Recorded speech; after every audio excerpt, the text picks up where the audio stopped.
台湾今年已经是超高龄的社会，除了高血糖、高血油、高血压、高脂含烧，嘛已经正做是第二大的慢性病咯。所以健保署今年3月初一开始，嘛扩大高脂含烧药品的给付，那么做伙来了解。可是呢，有一次不小心扭伤了，然后呢跌坐，然后腰很痛。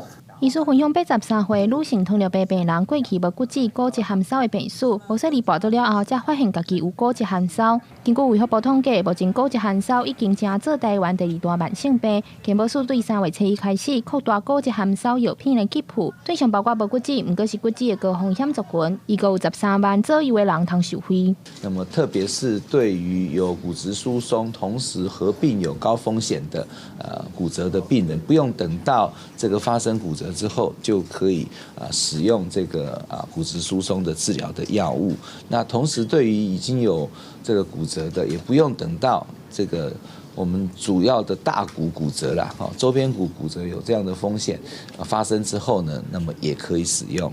经过国健署资料显示，台湾60岁以上的人口，无分查甫查某，6个人都有一个高脂含烧。若是有糖尿病、类风湿关节炎、长期使用美国仙丹的人，拢要特别注意。类风湿性关节的病人，其实有40%合并骨质疏松。就前面提的，本身疾病的机转或是疾病的药物，它会导致容易骨质疏松。你骨折过，它的风险就会一直提高。好，然后你如果没有合适的治疗的话，其实1年内其实它骨折的风险会大幅的提高。